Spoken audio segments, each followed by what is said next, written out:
Alhamdulillahi wa kafa.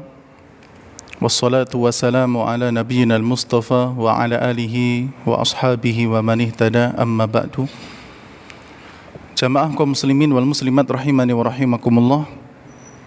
Kita lanjutkan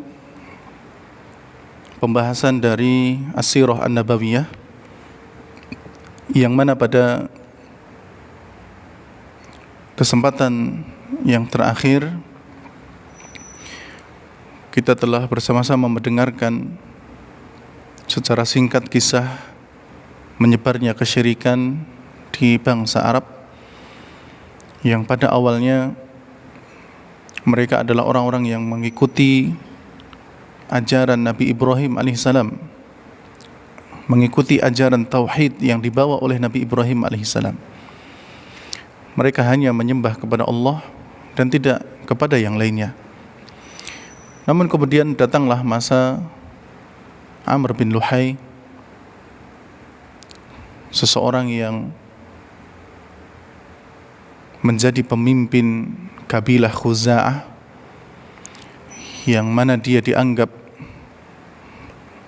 oleh orang-orang Arab, orang-orang Mekkah sebagai ulama, sebagai walinya Allah, karena banyaknya kebaikan yang pernah dia lakukan.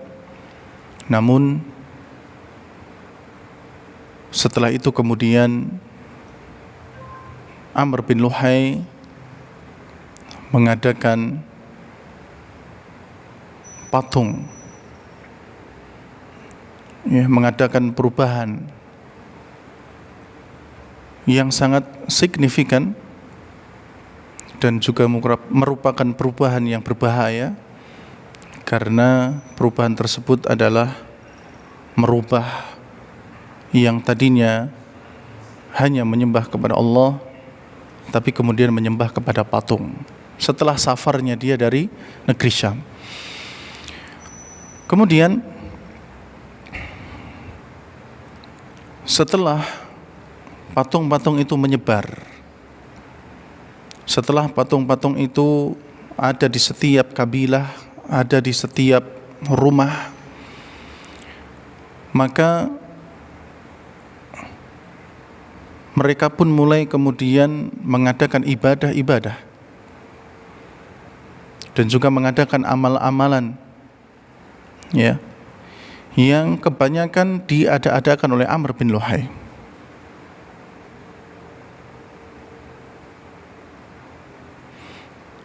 Dan mereka menganggap ini bukan mengada-adakan, dan ini bukan merubah agama Nabi Ibrahim, bukan merubah agama yang dibawa oleh Nabi Ibrahim alaihissalam.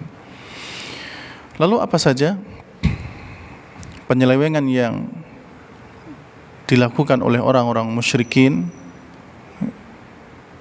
yang dipimpin oleh Amr bin Luhai? Pertama, kanu ya'kifuna 'alaiha wa yaltaji'una ilaiha. Mereka suka beriktikaf, berdiam diri di sekeliling patung-patung tersebut, dan mereka pun menyandarkan semua urusan mereka kepada patung-patung itu. Padahal penyandaran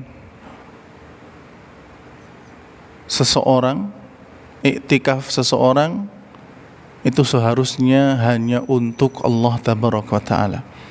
Lalu kemudian mereka selewengkan.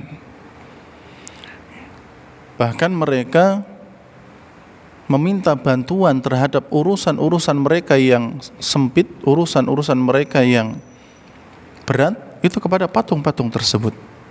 Wa yad'unaha lihajatihim, bahkan mereka berdoa kepada patung-patung itu untuk keperluan dan hajat-hajat mereka. Ini yang pertama. Yang kedua, wa kanu yahujjuna ilaiha wa yatufuna haulaha. Mereka melakukan ibadah haji juga di sekitar patung-patung tersebut. Tawafnya mereka pun juga di sekitar patung-patung tersebut. Jadi Amr bin Luhai ini menyelewengkan ajaran Nabi Ibrahim alaihi salam, yang mana haji itu harus di Baitullah, kemudian mengelilingi Ka'bah ketika tawaf, tapi dia kemudian membolehkan ya haji itu di sekitar patung-patung tersebut. Tawafnya juga mengelilingi patung-patung tersebut. Ya, maka tentu ini adalah penyelewengan. Ya, ini penyelewengan yang dilakukan oleh orang-orang musyrik dahulu. Bahkan wayasjuduna laha, mereka juga sujud ya kepada patung itu. Ya, padahal sujud kita tahu ini merupakan ibadah. Ya, haji, tawaf ini ibadah. Yang mana itu semua harus dilakukan karena Allah Tabaraka wa Ta'ala dan sesuai dengan petunjuknya. Ya. Kalau kemudian diselewengkan kepada yang lain, maka ini merupakan ya perbuatan yang menyelisihi aturan Allah Tabaraka wa Ta'ala. Kemudian yang ketiga, jamaah yang dirahmati oleh Allah, fakanu yadbahuna wa yanharuna laha ala ansabiha.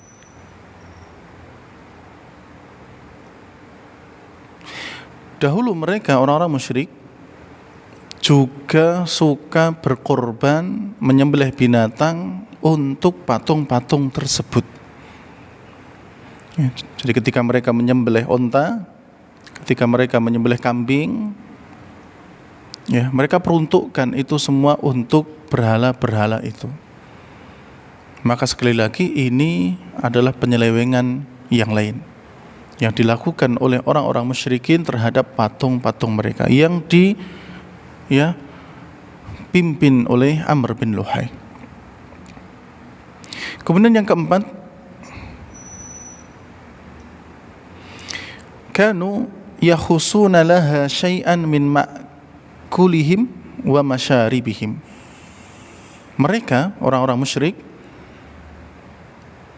mengkhususkan untuk patung-patung itu dari makanan-makanan mereka dan minuman-minuman mereka. Jadi mereka bikin makanan, bikin minuman, kemudian dikhususkan untuk patung. Ya, padahal kita tahu bahwa patung ini tidak akan mungkin bisa makan, tidak akan mungkin bisa minum. Ya, sekalipun dia punya mulut, sekalipun punya gigi, sekalipun punya tangan, tapi secara real kenyataannya mereka tidak bisa melakukan itu semua. Tapi sama orang-orang musyrik, ya, mereka bikinkan makanan khusus, mereka bikinkan minuman khusus, lalu kemudian diberikan kepada patung-patung tersebut. Kemudian yang kelima, di antara perbuatan yang dilakukan oleh orang musyrikin terhadap patung adalah mereka suka bernadar. Ya, mereka suka bernadar, dan bernadarnya mereka tujukan kepada patung-patung tersebut. Ya, mereka lakukan ya untuk mendekatkan diri terkait dengan pertanian mereka, terkait dengan binatang-binatang mereka. Ya, jadi mereka terkadang bernadar dan mereka tujukan kepada patung-patung tersebut. Jadi jamaah yang dirahmati oleh Allah Tabaraka wa Ta'ala, itulah ya beberapa perbuatan yang dilakukan oleh orang-orang musyrikin kepada patung-patung tersebut, dan itu semua merupakan penyelewengan dari agama tauhid ya menuju kesyirikan yang ada di sekitar mereka. Ya, jadi itu adalah penyelewengan. Itu merupakan ya merubah agama yang tadinya diajarkan oleh Nabi Ibrahim alaihissalam untuk mentauhidkan Allah, tapi kemudian mereka selewengkan menjadi ya beribadah kepada selain Allah Tabaraka wa Ta'ala. Kaum muslimin wal muslimat rahimani wa rahimakumullah. Jadi itu ya apa yang bisa kita sampaikan pada kesempatan kali ini. Insyaallah kita akan lanjutkan kisah yang lainnya di waktu yang lain pula biidznillah subhanahu wa taala. Demikian subhanakallahumma rabbana wa bihamdik asyhadu an la ilaha illa anta astaghfiruka wa atubu ilaik. Wassalamualaikum warahmatullahi wabarakatuh.